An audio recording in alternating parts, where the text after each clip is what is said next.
I just read something that's and before it's news, not too long before I came into the class, that speaks of how Iran is in league with Venezuela, according to prophecy. That's right in where it says in Isaiah 13 that the Medes are going to be behind the total downfall of Babylon. But they are in league with Venezuela. Venezuela have an agreement that Iran will be able to set up a base there for missiles, actually. So that's Bible prophecy. And that's big in prophecy, to let you know that Iran is gearing up. And again, we told people, that's the sleeping giant. Iran will be the game changer. All right, Iran will be the he will be the game changer. All right. Now, going into the lesson, because y'all missed this lesson and I thought we should share in it a little bit. What is the importance of this world's connection with idols? Now, when I talk about idols, you notice in the Catholic Church they have all these different symbols. They have a statue of Mary, or what they call Mary, which we know is nothing different than Diana, and the worship of Venus, and the child, which is a representation of Jupiter, or the Yule child of Tammuz of ancient Babylon. But with every worship and prayer comes some physical substance, like an idol. You notice even in your Catholic Church they have what you would call rosary beads, something like that, right? They call it rosary beads. Mm-hmm. In it, you know, it's a compilations of different stones, usually linked into a cross. Why do people reverence substance and have a worship linked to physical things like wood and stone and metal? We found out, according to the scriptures and according to this world, why. I'm going to give y'all some understanding. I don't want to let the full cat out of the bag, because a lot of the information we'll be teaching in the academy. So I don't want to bring it all out, because we want to make sure we ration it out and give you the information as we can receive it. But in a nutshell, it's pretty deep, the reason they have these idols attached to every religion. In Islam, you have the rock, or the Kaaba. In the Middle East, you have all types of different idols. In ancient Babylon, you had idols. The Roman Catholic Church is filled with idols. You go into your church and there's symbolism and idols every place. And there was an origin of idols. So let's go to the book of Enoch.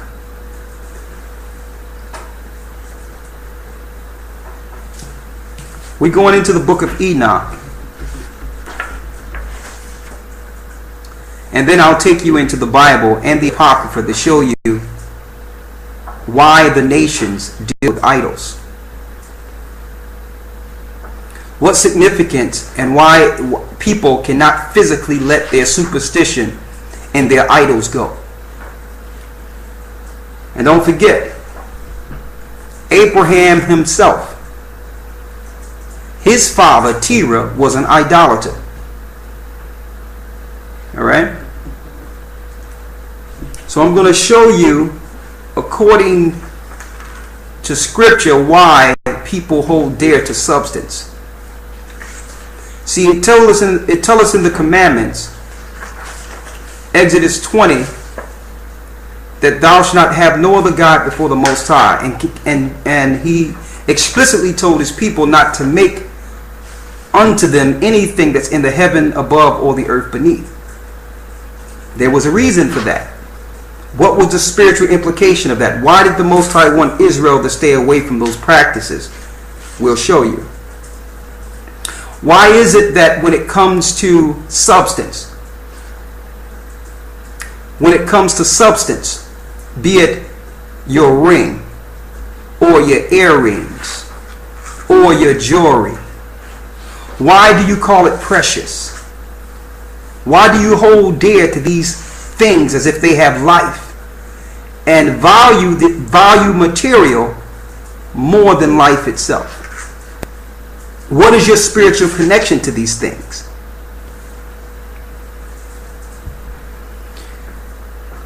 I'm going to say this. Who is over? Who is over your jewelry?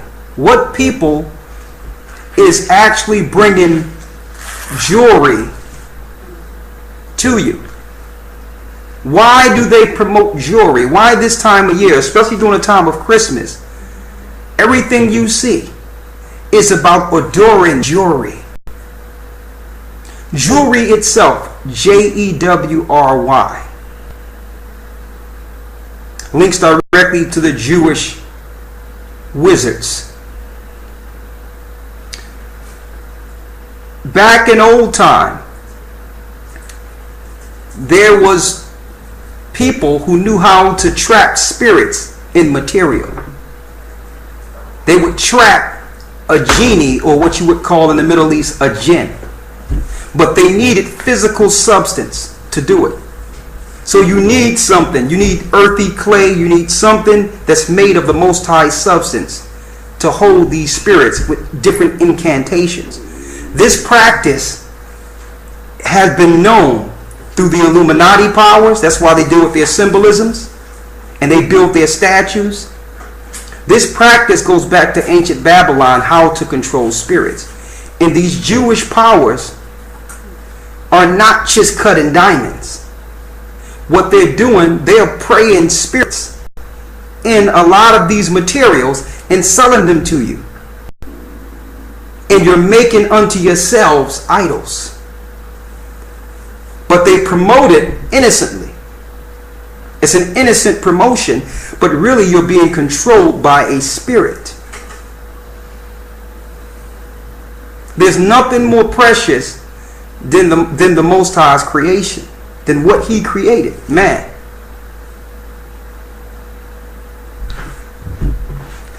So, when the Most High said, "Do not make unto thee any graven image," He understood that these spirits would be prayed into these idols, and that people will reverence and hold dear other gods and substance opposed to Him as the God of all gods. All right? Now, I'm going into the origin of spirits. When did this thing come on the scene of demons in the earth? When did this happen? It happened before the flood. Go to Genesis, the 6th chapter. Genesis 6, and get the book of Jude 1 and 6 and 1 and 13. Genesis 6, the book of Jude 1, 6 and 1 and 13, and get 2 Peter 2 and 4.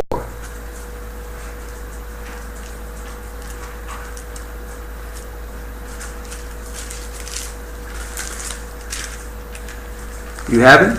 Mm-hmm. 2 Peter 2 and 4. You got that? Mm-hmm. Okay. And also get Job, the 1st chapter, the 6th verse.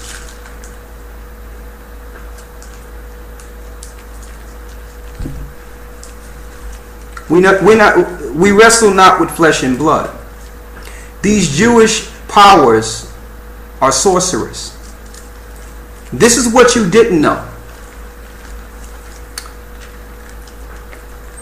The Jewish powers are over the Illuminati.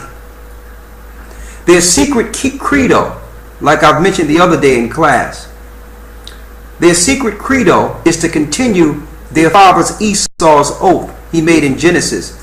Once his father died, he would destroy his brother Jacob. That's the secret oath.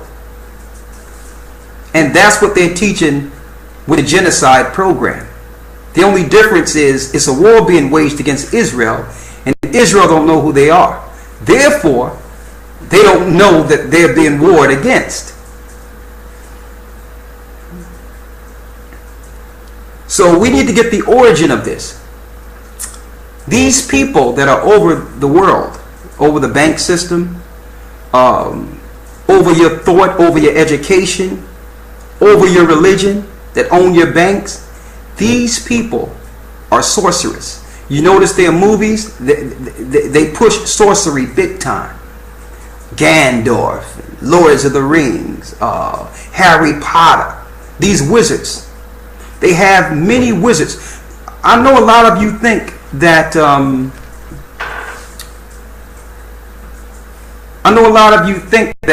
this war against Iraq and Iran, some of you think that these wars are just physical wars with armies, but no. You must first take the spirit and control the spirit of a territory, and they know this, before you can take the land. Before they went into Iraq, America sent an army into the palace of Saddam Hussein and found genie bottles. As far as the eye can see in his palace, in one room was nothing but genie bottles or jinn bottles. Bottles that held spirits that gave Saddam Hussein power. They had to take his spirits to control the region. We're not wrestling with flesh and blood. Before the Jewish powers took Israel, where were the hierarchy or the spiritual rabbis and sorcerers? They were in ancient Babylon. They were in Iraq, learning ancient witchcraft practices in 1948 before they flooded Israel with Europeans. Do your research.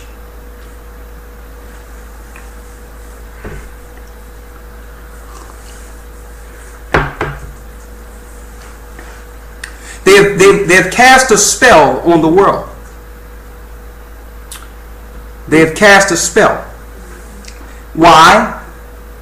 Through manipulation, education, through programming, they were able to hide and reflect and deflect the blame. This is what they did. Some people don't even know that Christopher Columbus wasn't from Spain. You relate the fall of black people or slavery, most of us relate that to Christian Europeans that came over to the New World. That couldn't be further from the truth. Christopher Columbus was only in Spain 5 years. Christopher Columbus was Jewish. George Washington, Jewish. Benjamin Franklin, Jewish. So this one world order that we're talking about, none of the founding fathers were Christians. They were all esoteric, demon worshiping Jewish sorcerers.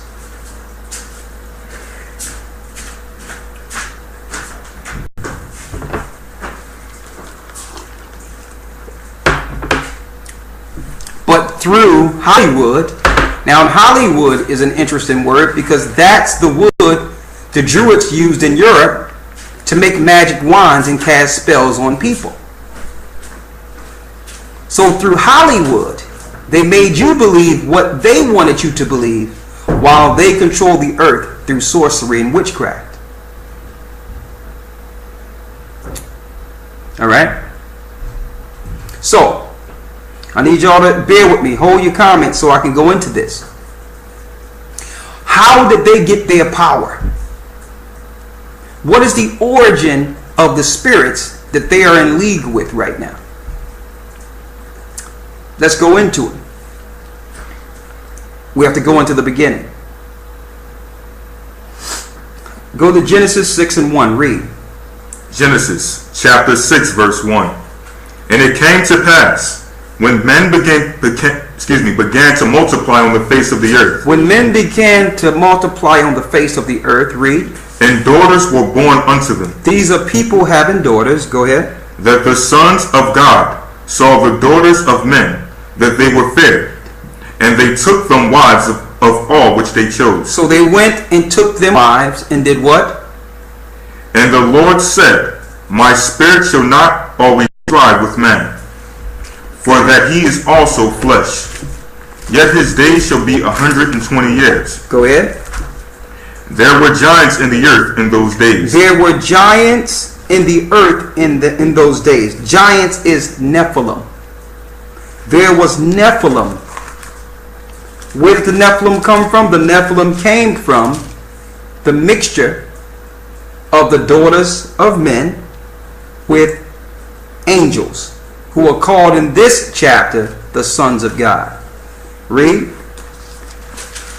And also after that. And also after that. It happened after the flood. Read.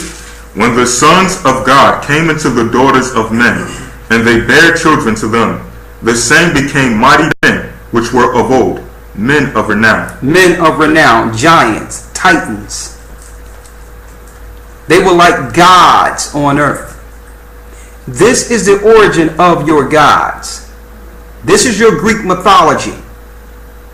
There's a movie out called Clash of the Titans. I can show you in the Bible that a judgment was given on their children, that they would fight and kill themselves off through a war.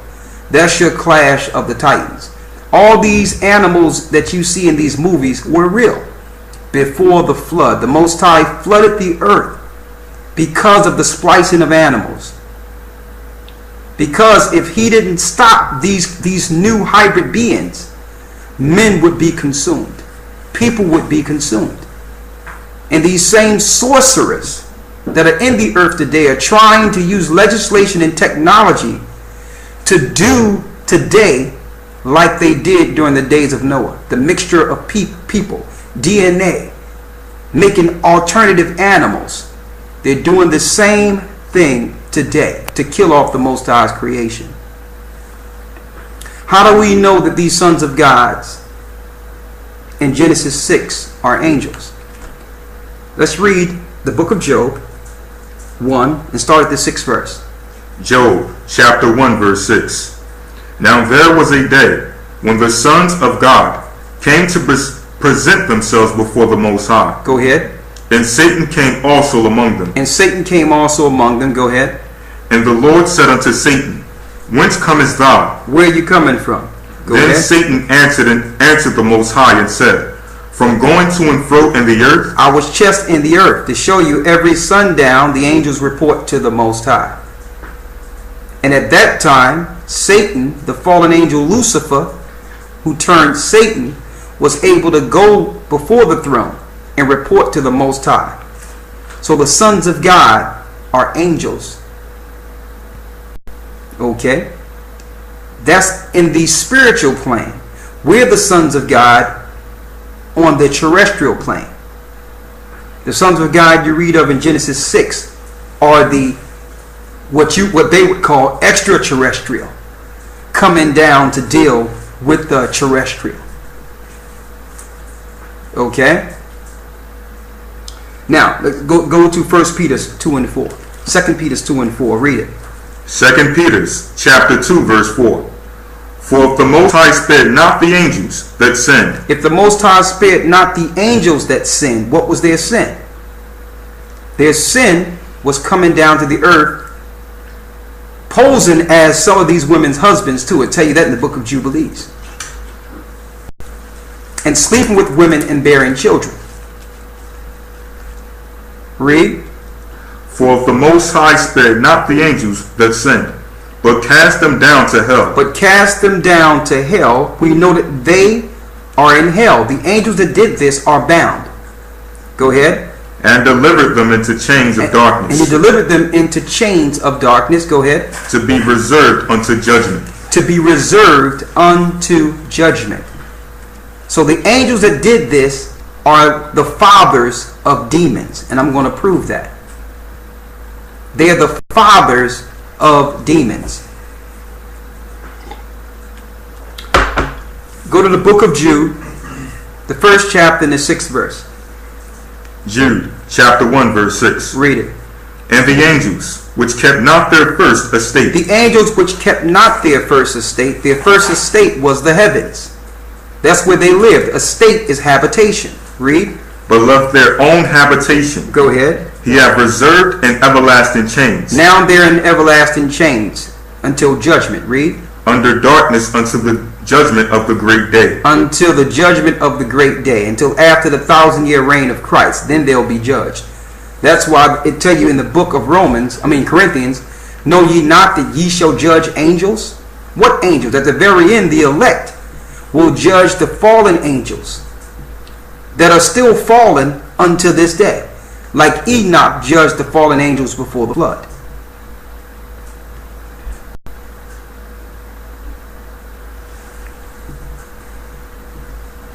Read 13. Verse 13. Go ahead. Raging waves of the sea, foaming out of their own shame, wandering stars. They are what? Wandering stars. They were wandering stars. So these angels were stars. And that's why you have in your worships, in your Greek mythology, you have your involuntarily worshiping of planets and angels. It's worshiping of the stars. These are wandering stars. Read. To whom is reserved the blackness of darkness forever. Whom is reserved the blackness of darkness forever. You notice when someone become rich and famous in our society, they are called stars. So some people might ask, well, what do being a good singer or a good act like Denzel Washington or being a popular person, what did it have to do with you being a star? A lot of people don't know that rabbis over synagogues are gatekeepers. What they do, they get riches and power by presenting souls. So when you go through, when you go into the music business or into entertainment, who's over them? Jewish powers. So if you got a certain talent, they'll take you to a rabbi, you sell your soul, and you get a star that's over you that can help you win in this society. That can help you get anything you need while you're in the earth. But it requires sacrifice in your soul. The rabbis get paid for this. They are gatekeepers. That's what your Jewish rabbis are. They look for the talent. They make an agreement with the talent, and then they bring people behind closed doors. That's your illuminist agreement you have with your LeBron James and all your different stars. Everyone have a Jewish connection. Every last one. And who do the Jews reverence? Their sorcerer. Who is their sorcerer? Their rabbi. Where did the rabbi get their research and their teachings? Ancient Babylon. But I don't want to go too far off track. But I want you to see the significance of how everything ties in. It all ties into the involuntary worshiping of demons. And demons cannot work without an established people pushing their program. And it all links together. Idolatry, sorcery, witchcraft, the destruction of God's people.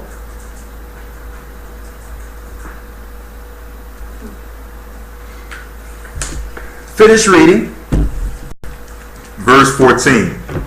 And Enoch also, the seventh from Adam, prophesied of these. And Enoch spoke of these. Go ahead. Saying, Behold, the Most High cometh with 10,000s of his saints. Say that again. Behold, the Most High cometh with 10,000s of his saints. The Most High come with 10,000 of his saints. Now notice that it says Enoch prophesied of these things to show you that Jude was reading Enoch. So why is it that we cannot read this passage Jude is quoting in the Bible? Why? Because if you find the information, you will actually expose the spirits that the Catholic Church is worshiping. So they don't want you to know that this happened, because you would be able to identify them as Satan worshipers, idolaters. So they could not give you the information of Enoch. Why? Because they worship in the fallen angels. So they taught in their theologian schools, no, there was no fallen angels. This in Genesis, those are the sons of Cain, or the sons of Seth, sleeping with the daughters of Cain. Lie. They are hiding the gods they are worshiping. Why? Because if they fear that if this information get out, the people will stop worshiping their gods. Your worship give their gods power. Your worships and prayers to their gods, even in ignorance, fuel this empire. So when we bring our prayers back to the Father, their empire dwindles, it falls.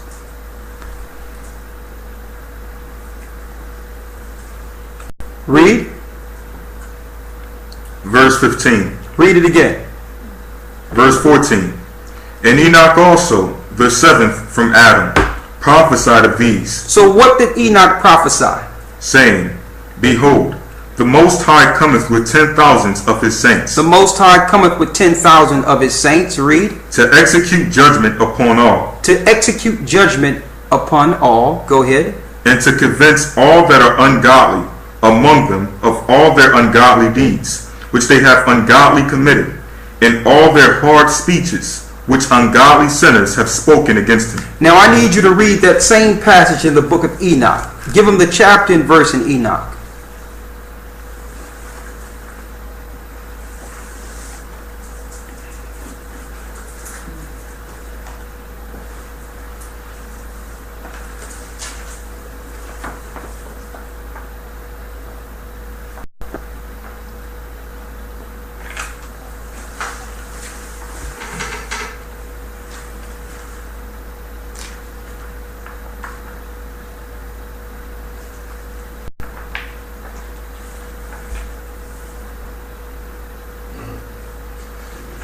In the beginning.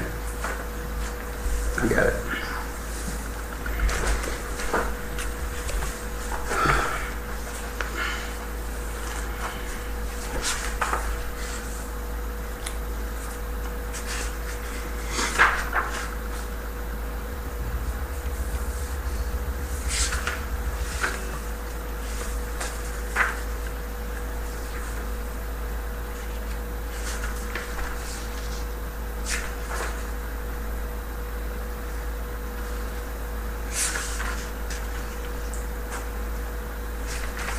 We just had it. Hold on. One moment. Let me get it here.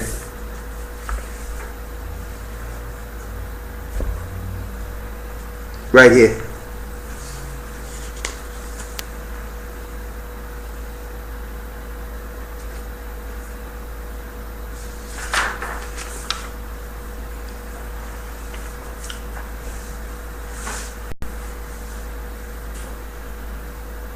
Right here. I'm in the book of Enoch, the first chapter, and I need you to start right here. 1 and 9. Read it. Enoch, chapter 1, verse 9. Read it. And behold, he cometh with 10,000 of his holy ones. He cometh with 10,000 of his holy ones, 10,000 of his saints, the same as we see in the book of Jude. Read.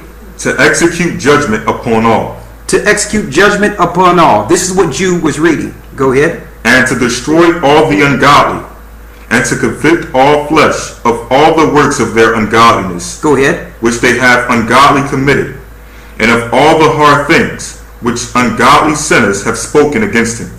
That's the same we see in the book of Jude. All right, so this is what Jude was reading from. Okay? With the book of Enoch, you understand the course of years. You understand future judgment. Enoch was showed everything. And he was used to judge the angels that came down to sleep with women. And at this time, he was king and priest. He was so righteous, the Most High took him. He was translated into the heavens. But yet, there's no reading material on him in the Bible. Why? The Catholic Church want to hide the gods they are worshiping.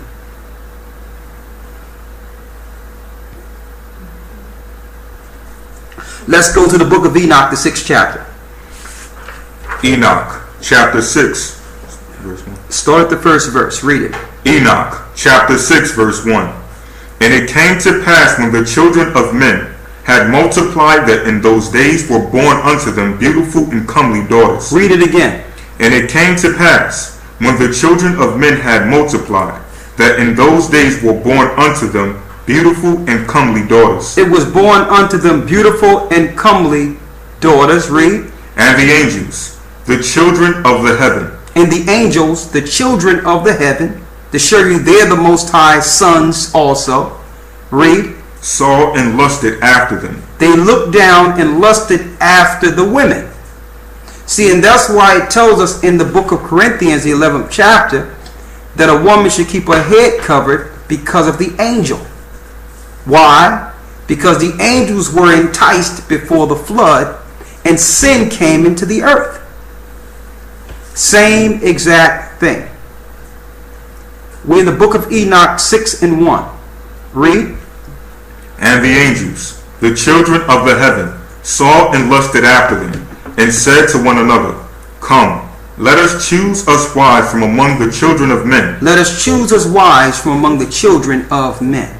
Read. And beget us children. And let's make children. Read. And Simjaza, who was their leader, said unto them, I fear you will not indeed agree to do this deed, and I alone shall have to pay the penalty of a great sin. And they all answered him and said, Let us all swear an oath, and all bind ourselves by mutual imprecation. So these angels made an oath. Read. Not to abandon this plan, but to do this thing. Go ahead. Then swear all they together, and bound themselves by mutual imprecations upon it. So they agreed. Go ahead. And they were in all 200, who descended in those days of Jared on the summit of Mount Hermon. So you had 200 angels come down on the summit of Mount Hermon, whom in Greek mythology it's called Mount Olympus. You notice in your movies, Paramount, you have stars coming down through the sky, down around a mountain on your Hollywood screens, to show you the angels or the stars that are being worshipped through Hollywood.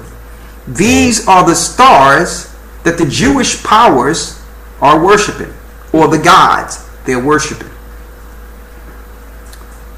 Now, they bear Nephilim. It's going to show you. Read. Who ascended in the days of Jared on the summit of Mount Hermon. Go ahead. And they called it Mount Hermon. And they call it Mount Hermon. Go ahead. Because they had sworn and bound themselves by mutual imprecations upon it. Go ahead. And these are the names of their leaders. I don't even want to go into their leaders. Let's go into the children they had. Let's go down to when the Most High called Enoch up to the throne after he was translated. Now this is how it was. Enoch at one point used to come out every day and teach. And then he started coming out once a week. Then once a month. After that, once a year. Then he was then once every 5 years. Then they barely seen him. And then he was gone altogether. He was translated before the Father. Alright? Let's get the judgment of the fallen angels. Let's start at 12 and 1. Behold, these things Enoch was hidden. Enoch, chapter 12, verse 1. Before these things Enoch was hidden, And no one of the children of men knew where he was hidden. So they looked up and they didn't know where he was. Talking about Enoch. It tell you in the Bible that Enoch was translated. He was taken. He didn't die. The Most High took him into the heavens for this specific purpose. Read. And no one of the children of men knew where he was hidden, and where he abode, and what had become of him. And his activities had to do with the watchers. And his activities had to do with the watchers. Who are your watchers? Your watchers are the angels that were supposed to watch men and report back to the Most High. And you notice they have satellites, the same number of satellites around the earth today, which are called digital angels. These fallen angels, their children, have given technology to man to actually put watchers back out in space through electronics to do the same courses they did around the earth before they fell. Digital angels are satellites. Read. And his activities had to do with the watchers. And his activity had to do with the watchers. Go ahead. And his days were with the holy ones. And his days were with the holy ones. He was up where the Father is with the heavenly realm, with the angels. Go ahead. And I, Enoch, was blessing the Most High of Majesty, and the King of the ages. And lo, the watchers called me, Enoch the scribe, and said to me, Enoch, thou scribe of righteousness, go declare to the watchers of the heaven who have left the high heaven, the holy eternal place. So he said, I need you to go and declare to these angels. Read. And have defiled themselves with women. Now mind you, when Enoch went to speak to them, they have already defiled the earth. The blood of men was crying out to the Most High. The angels heard it. So the Most High said, listen, go get Enoch. Enoch was translated, and now the Most High is telling Enoch what he's to do based on this sin in the earth that will eventually destroy mankind. Read. And have done as the children of earth do, and have taken unto themselves wives. They took unto themselves wives. Go ahead. Ye have wrought great destruction on the earth, and ye shall have no peace, nor forgiveness of sin. And inasmuch as they delight themselves in their children, the murder of their beloved ones shall they see. And over the destruction of their children shall they lament, and shall make supplication unto eternity. But mercy and peace ye shall not attain.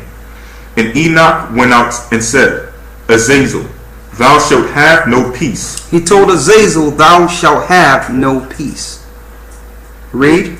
A severe sentence has gone forth against thee to put thee in bonds, and thou shalt not have toleration, nor request granted to thee, because of the unrighteousness which thou hast taught. Go ahead. And because of all the works of godlessness and unrighteousness and sin which thou hast shown to men. Go ahead. Then I went and spoke to them all together, and they were all afraid, and fear and trembling seized them.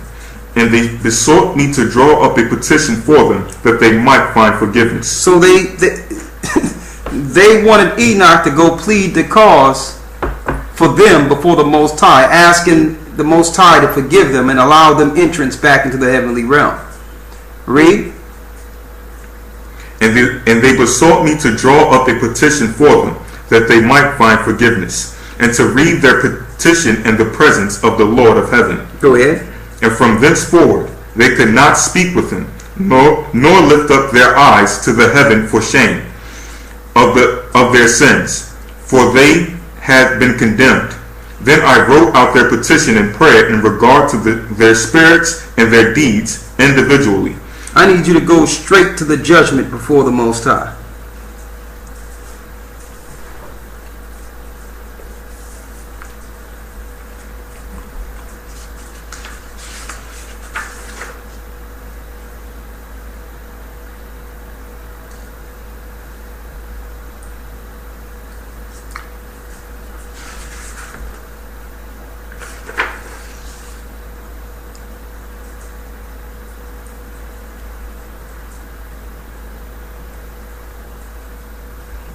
Right here. where he tells them what will happen to them. This chapter, preliminary final place of punishment. Yeah, that's it. But let's go straight down where it says what will happen to their children.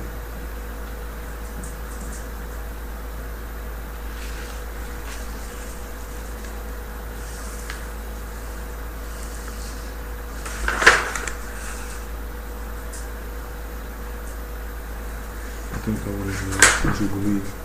No, it tell you here. Where it tell you that it tells you what he would do with his children. Yeah, we just read that in chapter 12. And they're going to become evil spirits on earth.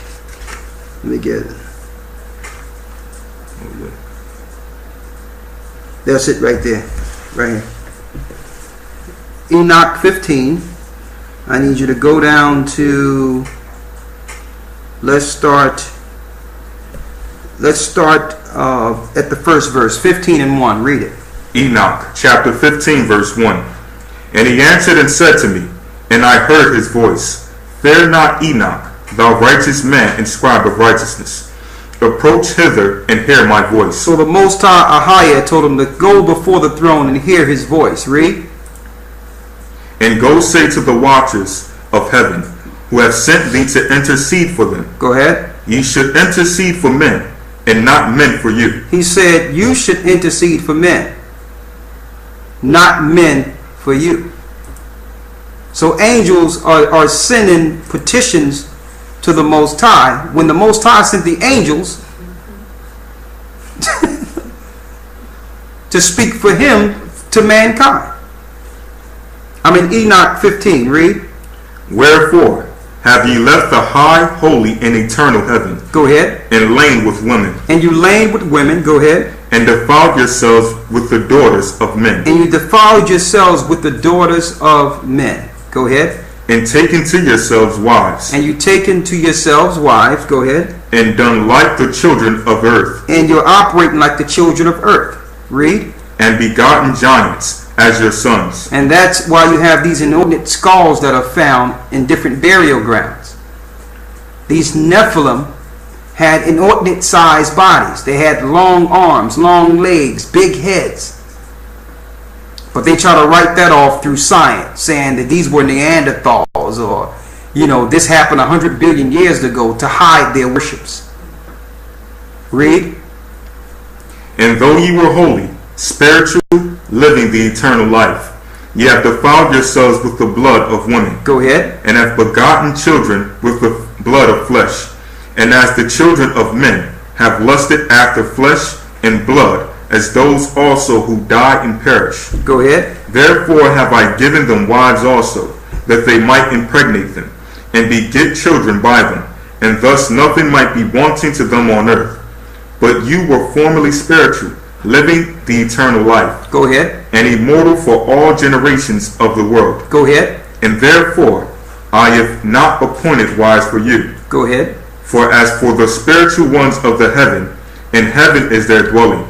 And now the giants who are produced from the spirits and flesh shall be called evil spirits upon the earth. They shall be called what? Shall be called evil spirits upon the earth. They shall be called evil spirits upon the earth.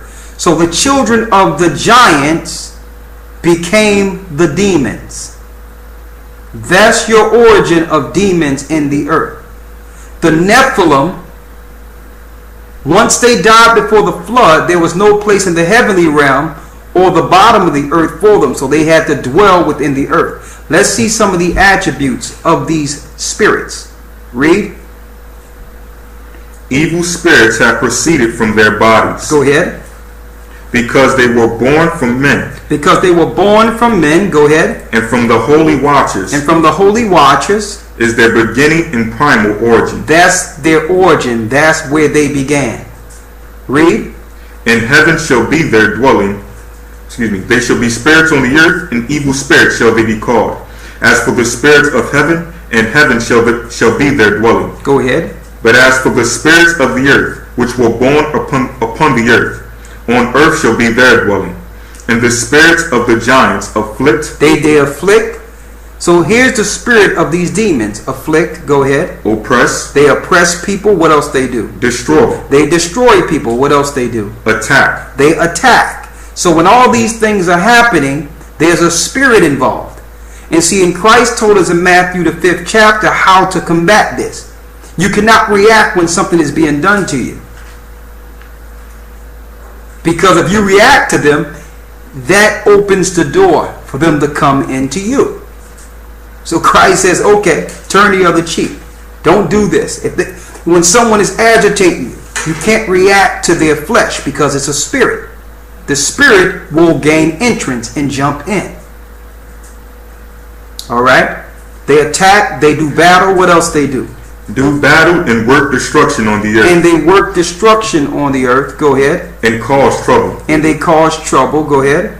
They take no food, but nevertheless hunger and thirst. They take no food, but nonetheless hunger and thirst. So that's the power of fasting. When you fast and deprive yourself of food and water, the spirits cannot utilize your body. So they find someone else they can utilize. And notice they have promoted a system that make most people gluttonous, so that these spirits can inhabit and live within you because they hunger. They will try to satisfy their insatiable appetite through you. Read it again. They take no food, but nevertheless hunger and thirst. They take no food, nonetheless they hunger and thirst. Read. And cause offenses. And they cause offenses. Go ahead. And these spirits shall rise up against the children of men. And they shall rise up against the children of men.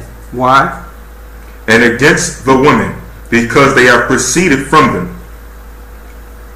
Go ahead. From the days of the slaughter and destruction and death of the giants, from the souls whose flesh the spirits having gone forth, shall destroy without incurring judgment. Thus shall they destroy until the day of consummation. They shall destroy until the days of consummation. The days of consummation is when Christ judged them for the last time. But until then, they are at war with us. So our conflicts and what we do allow them entrance. A matter of fact, you have to understand, they have no power over us. The only power they have is the power we give them. So the Jewish powers that make these horror flicks about them and these scary movies and these horror flicks make you fear these spirits so that they can have power over you. But really, if you have Yeshua, they have no power over you. Let's get Matthew, the 8th chapter. Matthew 8.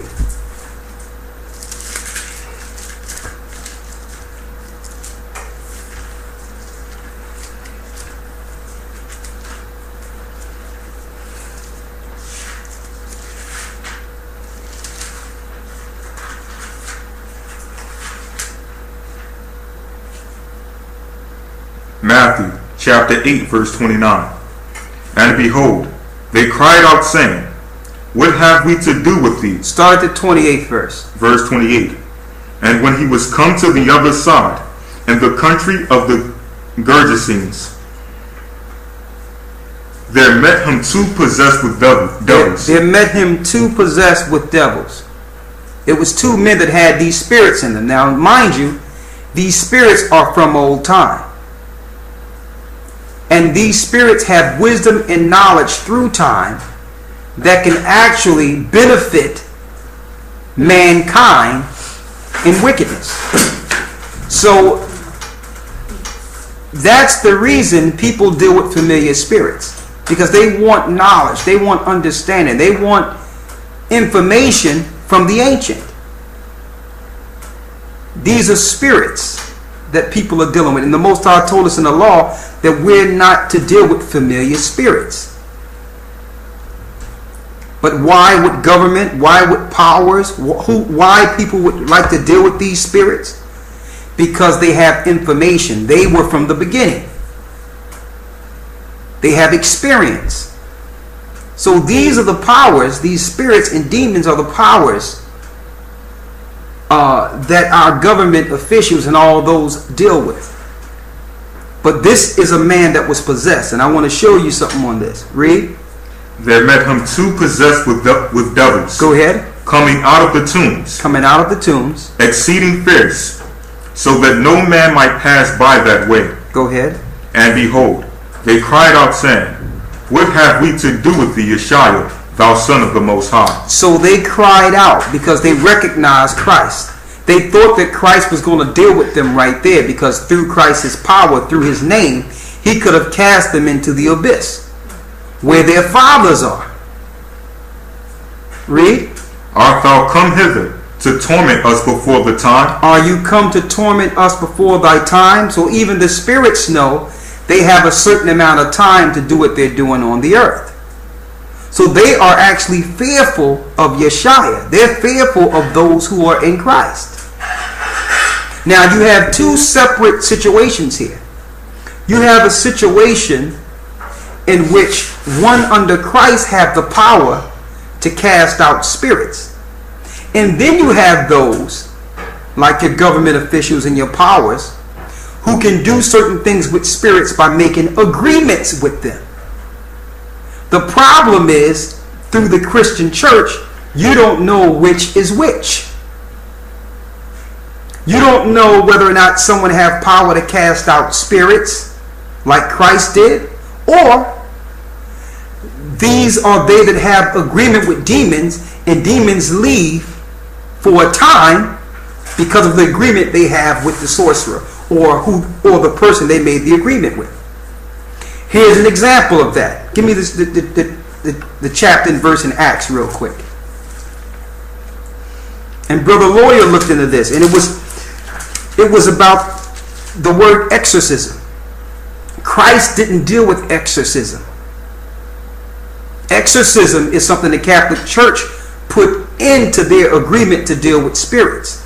So they're not really casting out spirits. What they're doing is agreeing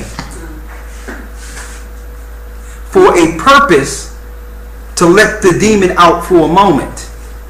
In an agreement. That's what an exorcism is. They agree with spirits. They don't cast them out. Okay? And I'm going to prove that. Let's get the book of Acts. Read it. Acts chapter 19 verse 13. Read it. Then certain of the vagabond Jews. The vagabond Jews. Now these were reject Israelites. Israelites that was doing what they wanted to do. They wasn't following Christ. Read. Exorcists took upon them to call over them which had evil spirits the name of the Lord Yeshua, saying, We adjure you by Yeshua whom Paul preacheth. We adjure you. Now when you look at that word adjure, let me get that. You're in the book of Acts. 19, 13. Acts 19 verse 13.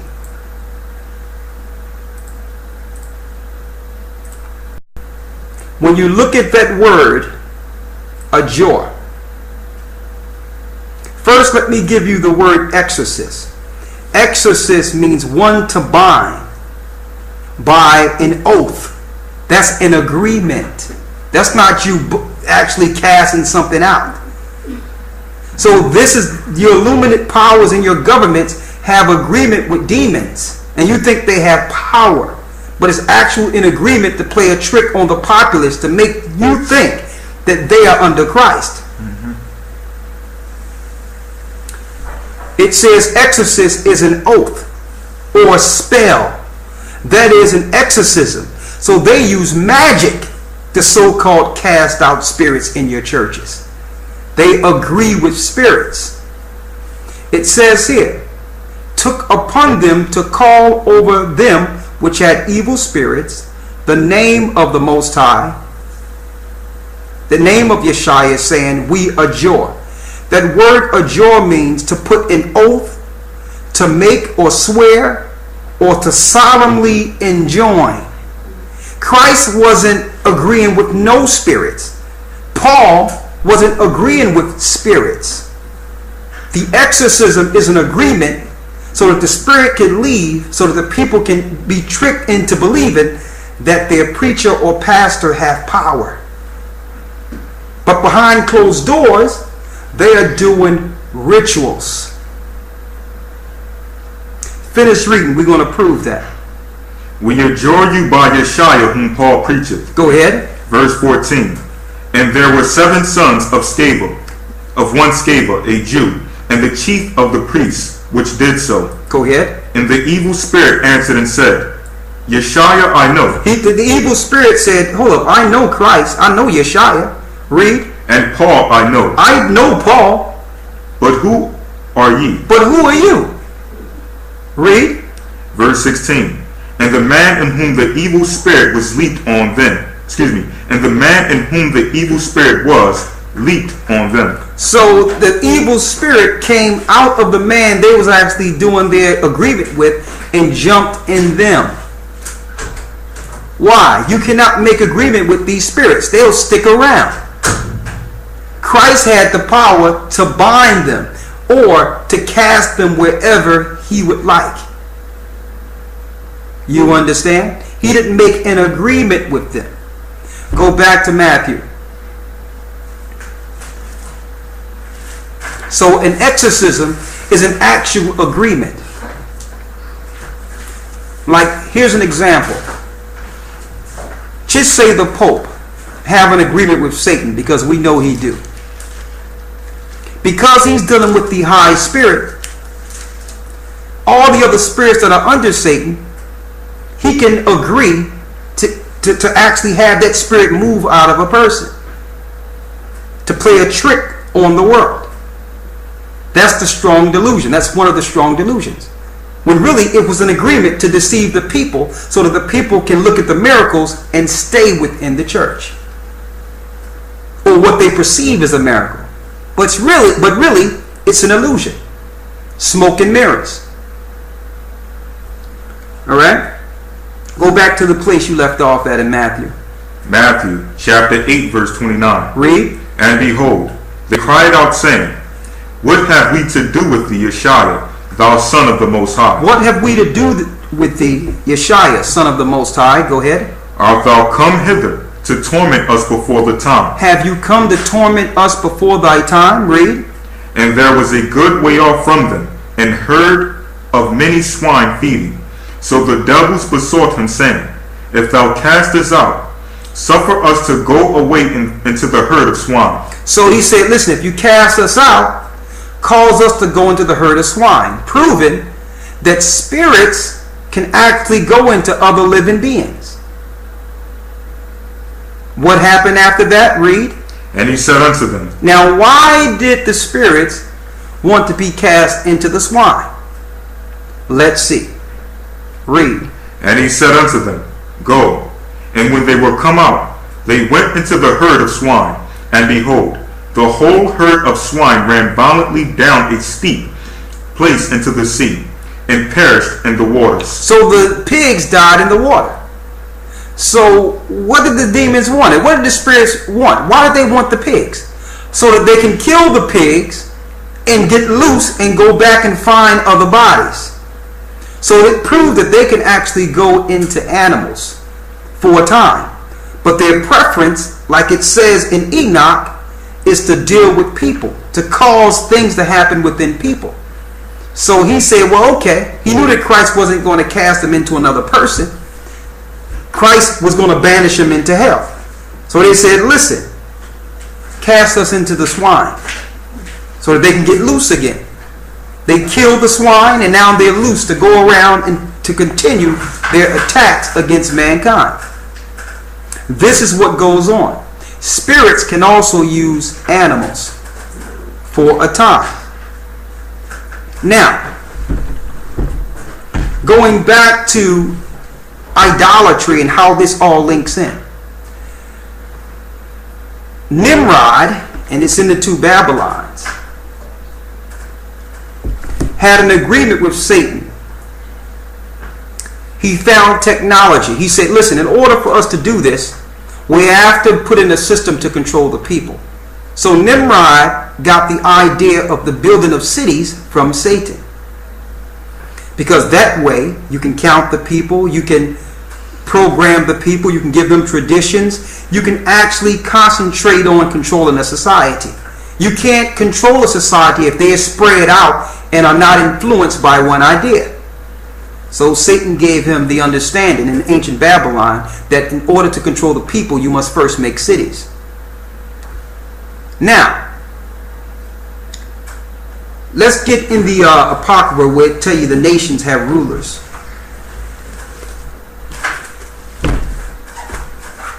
I'm going to bring this all the way around. You notice that in every city or in every empire, they build statues, they build monuments, or they have some type of esoteric symbol. Like you have the Pentagon that's in the shape of a pentagram. You have the obelisks of Egypt in Washington, D.C. You have the everything. I mean, everything is pagan in its symbolism. Why? Because Nimrod taught people. Nimrod was taught by Satan how to control the spirits in different regions of the earth. You have to use symbols to bind them for an oath or have an implication in agreement with spirits. So now you have preachers, Muslims, all these high-powered people in the earth, stars per se. You have these high people in the earth who become Masons. Why? They can now step in and utilize these spirits in the earth who are now captured or controlled by government powers. So you got the spirits that are running loose and the spirits that are in league or have an oath with government powers in this earth. We wrestle not with flesh and blood, but principalities and powers, the workers of evil in high places. So they needed to build constructs that can control spirits. Symbols are vortexes for demons. This is what's used for communication with spirits, or so that spirits can go in through windows and come in and out throughout the earth and travel. They work through symbolism. Like the example I gave the other day is, you would know if someone want to invite you someplace or agree with you based on their reaction to you or your demeanor towards them. So if you're frowning and you're upset or whatever, some people might want to back up off you. But if you're welcoming and you're happy, and you extend yourself, your demeanor welcomes you to this person and vice versa. Spirits work different. Spirits know that Christ is in a lot of people, and in some people it's less than it was before, I would assume. But you have people in this earth that have the power to move these spirits right out of the way and banish them in the name of Yeshua, and they know this. So you must welcome them in based on your symbolism. So they promote symbolism in your society: the 5-pointed star, the 6-pointed star, the crescent in the moon. All these are extensions to spirit saying, I agree with you. You can come in. You can dwell with me. These are all agreements in symbolism. And this is esoteric back to Babylon. They found out that they can do certain rituals to make agreement with spirits. And that's why people hold on to their idols. It's the same relationship. I'm going to bring this all around. But I'm going to show you that all nations in different parts of the earth have a ruler over them, or a spirit over each empire. Read it. Ecclesiasticus chapter 17 verse 17. Read. For in the division of the nations. In the division of nations. That means all nationalities. Read. Of the whole earth. Of the whole earth. Read. He set a ruler over every people. He set a ruler over every people. So there's a God over every nation. There's a God over every nation. But what? But Israel is the Most High's portion. But Israel is the Most High's portion. He didn't set God or an angel over Israel. He himself became the God of Israel. That's why the nation worshiped gods. Read. Whom being his firstborn, he nourisheth with discipline, and giving him light of his love, doth not forsake him. So that ruler over all nations is a God, a G-O-D. Every nation worshiped that God. Through esoteric worships in ancient Babylon, they learned that if we can take over the gods, we can control other countries. And that's been your spiritual warfare in the earth. It's one God against the other God. And whoever get power, control that region. That is your Roman power grab of the earth. That's your one world order. Who can build the greatest Masonic construct to control the earth, like the Jewish people over in Israel today? This was their plan. This is the New World Order plan under Satan, to get all the spirits in league with them, who are the synagogue of Satan, and control the earth and attack and destroy the children of Israel. But the children of Israel have something more powerful than their gods: their prayer. These nations had to make a conquest, a constructed conquest that was aimed towards God's people, so that God's people could pray and empower their nation and their gods. So when our prayers leave them and we come back to our Father, now we empower our God to crush their gods. That's the understanding of the spiritual warfare in the earth. That's what Christ gave his believers. He gave us our God back. But their gods are connected to what? Get Psalms.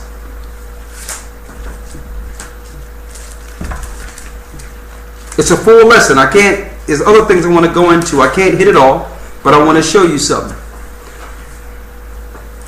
Psalms 90, 96, and 4, 96, 4, and 5, right? Mm-hmm. Read it. Psalms chapter 96, verse 4. Read. For the Most High is great, and greatly to be praised. For the Most High is great, greatly to be praised. Read. He is to be feared above all gods. He is to be feared above all gods. He was telling his people. Read. For all the gods of the nations are idols. For all the gods of the nations are what? Are idols. Are idols. So there's an idol attached to every nation. There's a ruler attached to every nation. And that's idolatry. The Lord gave us a law and said we cannot operate like this. Now the reason the angels or the fallen or the spirits want you to worship, because by doing this you empower the gods or their fallen fathers that are bound in hell. The Roman Empire worshiped the underworld. They worshiped the gods of the underworld. Those are the angels who were bound in the book of Enoch. So if you're dealing with masonry, esoteric work, witchcraft, Christianity, all of it's all the same. Even when they do those chants, what they call talking in tongues. Now, there's no Baptist churches in India, but yet they're doing the same satanic chants in their rituals. These are all chants of connection of demons and spirits to these particular gods. Now, there's more. Read that again. Psalms chapter 96, verse 4. For the Most High is great, and greatly to be praised.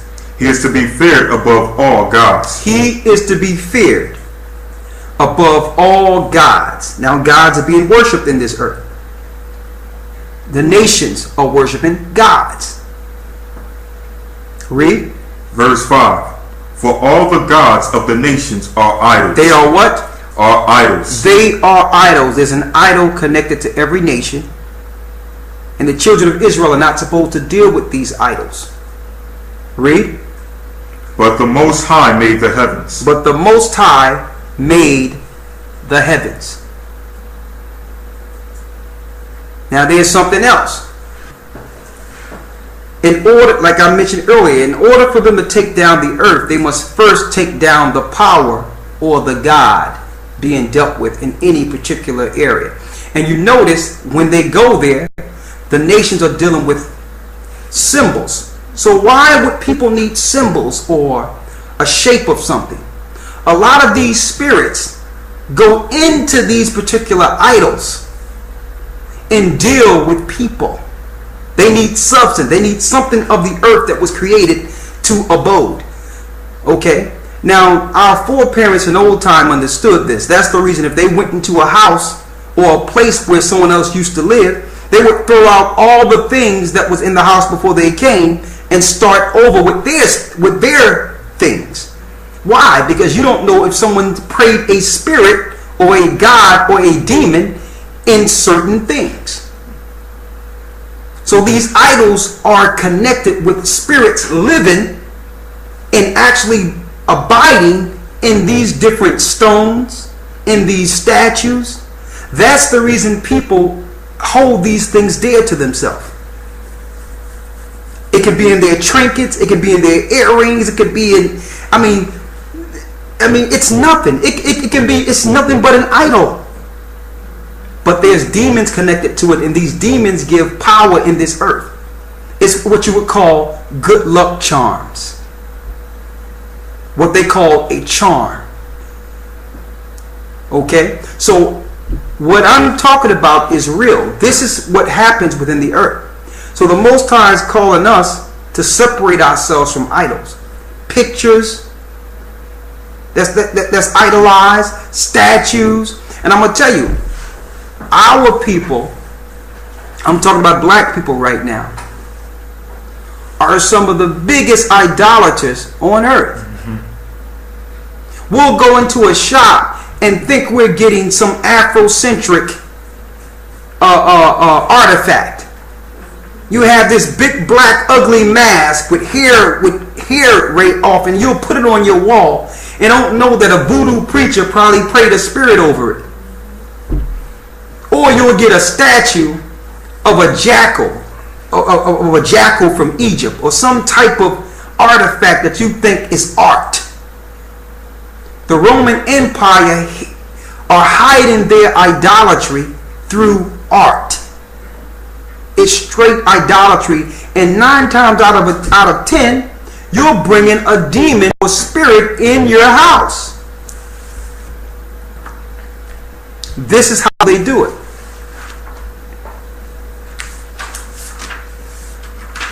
And your masons, your powers, they are in agreement with these spirits. They are in full agreement with them. And another example we gave the other week. How did the children of Israel get their golden calf? They received their golden calf by the jewelry on their person. They broke off their earrings and all their jewelry and made the idol. Why? That's what it was before they made it. It was their idol.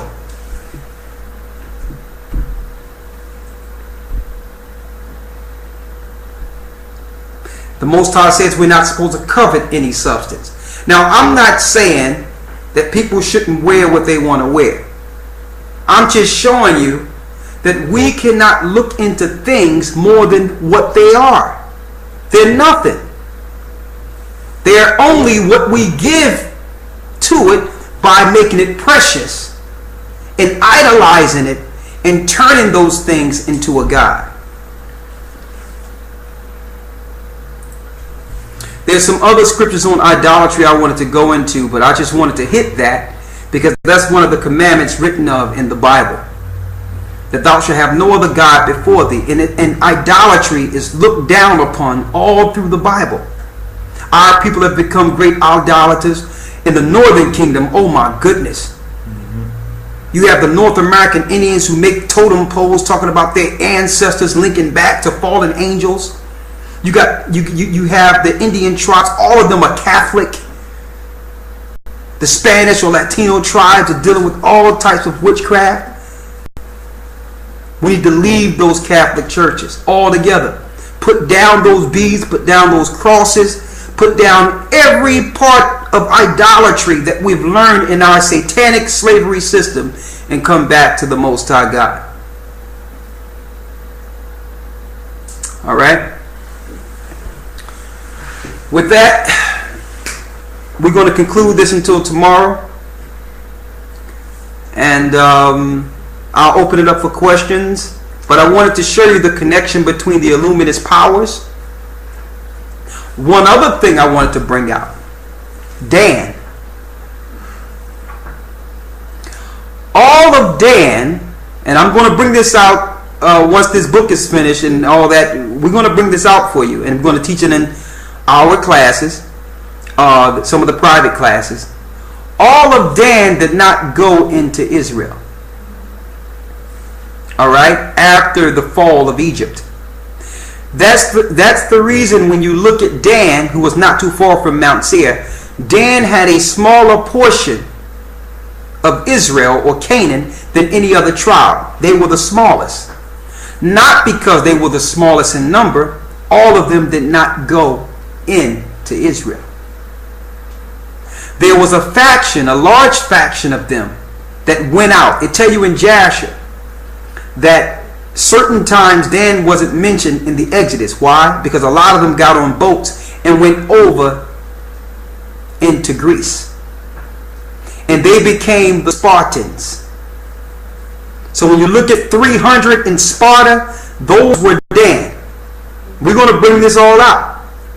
And Dan never those Danites never received the commandments that was given to Moses. Therefore, they took the witchcraft practices of Egypt over to Greece to hand them one day to who? Philip of Macedonia, Alexander the Greek, to continue the witchcraft from Egypt to Greece to Rome. So Dan was behind taking Egyptology worships and those gods over to Europe. That's going to be in a teaching coming soon.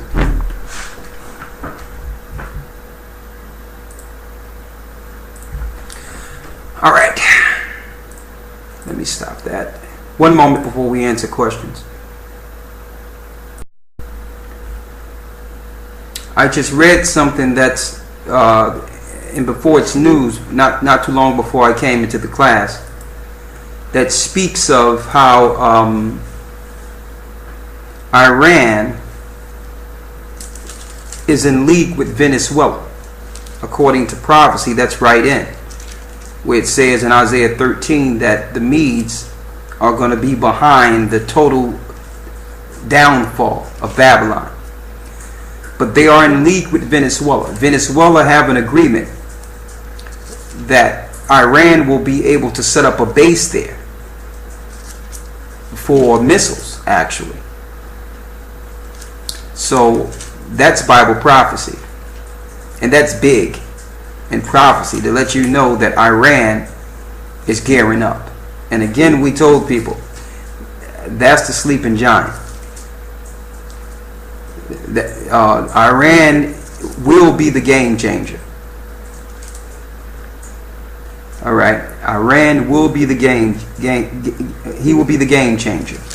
All right. Now, going into the lesson, because y'all missed this lesson, and I thought we should share in it a little bit.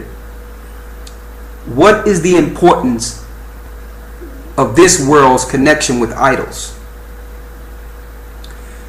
Now, when I talk about idols, you notice in the Catholic Church they have all these different symbols.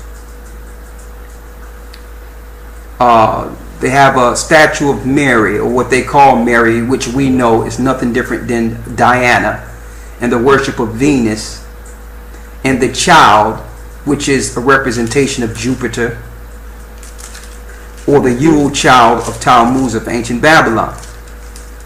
But with every worship and prayer comes some physical substance like an idol. You notice even in your Catholic Church they have what you would call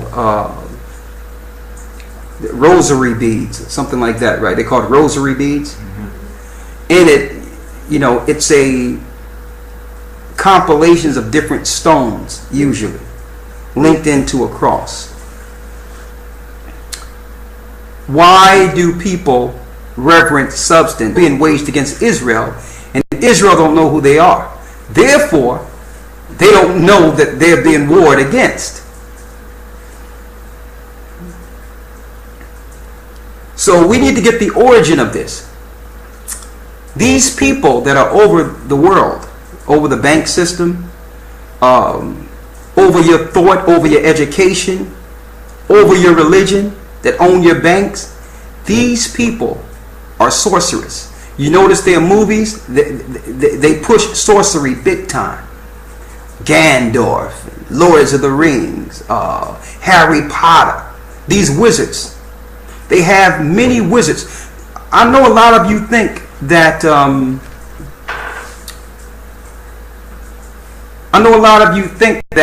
this war against Iraq and Iran, some of you think that these wars are just physical wars with armies, but no. You must first take the spirit and control the spirit of a territory, and they know this, before you can take the land. Before they went into Iraq, America sent an army into the palace of Saddam Hussein and found genie bottles. As far as the eye can see in his palace, in one room was nothing but genie bottles or jinn bottles. Bottles that held spirits that gave Saddam Hussein power. They had to take his spirits to control the region. We're not wrestling with flesh and blood. Before the Jewish powers took Israel, where were the hierarchy or the spiritual rabbis and sorcerers? They were in ancient Babylon. They were in Iraq, learning ancient witchcraft practices in 1948 before they flooded Israel with Europeans. Do your research.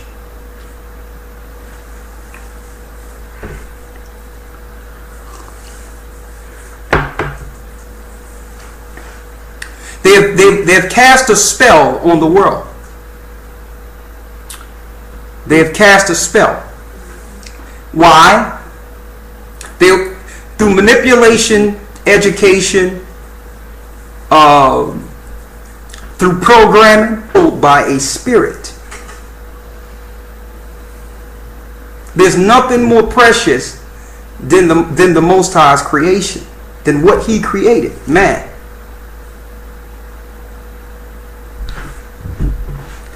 So, when the Most High said, "Do not make unto thee any graven image," He understood that these spirits would be prayed into these idols, and that people will reverence and hold dear other gods and substance opposed to Him as the God of all gods. All right?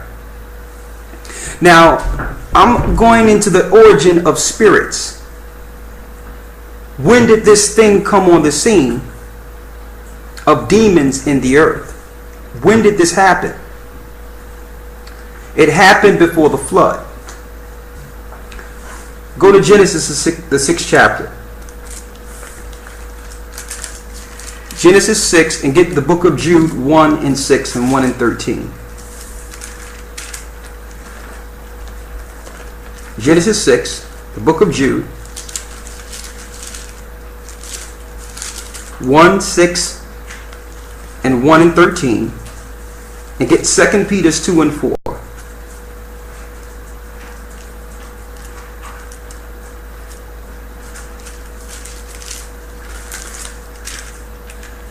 You have it? Mm-hmm. 2 Peter 2 and 4. You got that? Mm-hmm. Okay. And also get Job, the 1st chapter, the 6th verse.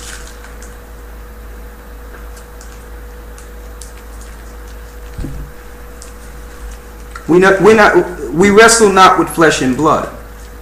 These Jewish powers are sorcerers. This is what you didn't know. The Jewish powers are over the Illuminati. Their secret credo, like I've mentioned the other day in class, their secret credo is to continue their father's Esau's oath he made in Genesis. Once his father died, he would destroy his brother Jacob. That's the secret oath. And that's what they're teaching with the genocide program. The only difference is it's a war. What was the spiritual implication of that? Why did the Most High want Israel to stay away from those practices? We'll show you. Why is it that when it comes to substance,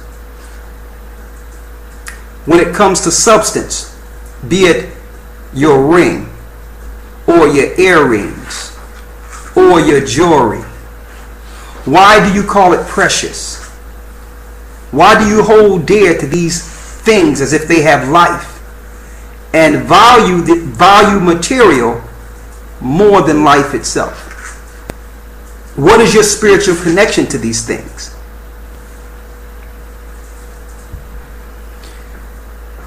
I'm going to say this. Who is over? Who is over your jewelry?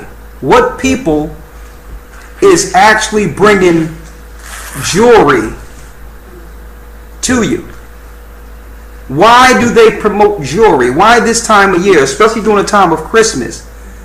Everything you see is about adoring jewelry.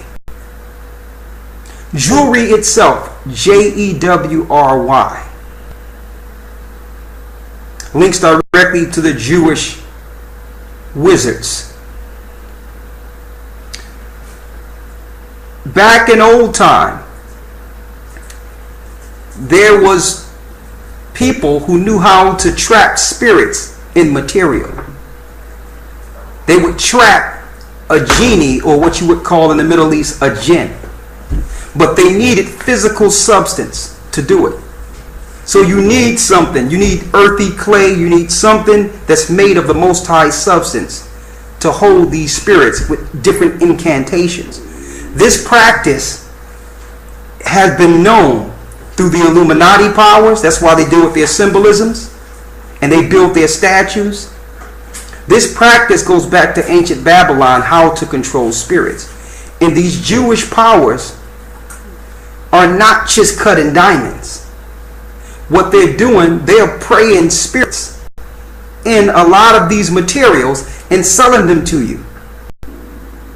And you're making unto yourselves idols.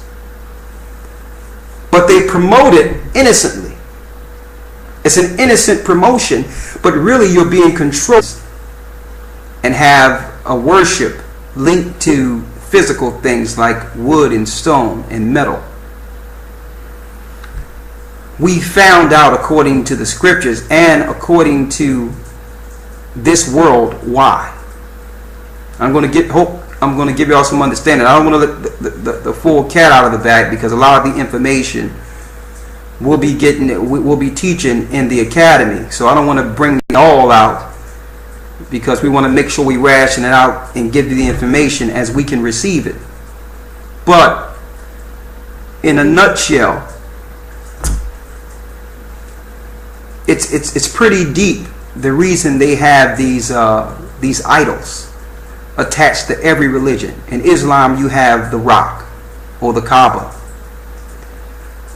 In the Middle East, you have all types of different idols. In ancient Babylon, you had idols. The Roman Catholic Church is filled with idols. You go into your church and there's symbolism and idols every place. And there was an origin of idols. So let's go to the book of Enoch.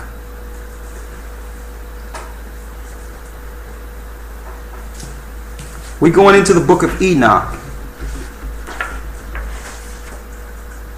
And then I'll take you into the Bible and the Apocrypha to show you why the nations deal with idols.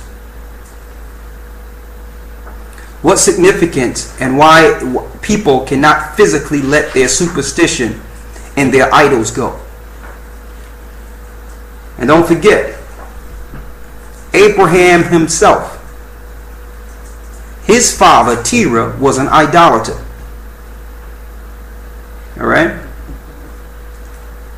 So I'm going to show you, according to scripture, why people hold dear to substance. See, it tells us in the commandments, Exodus 20, that thou shalt not have no other God before the Most High, and he explicitly told his people not to make unto them anything that's in the heaven above or the earth beneath. There was a reason for that.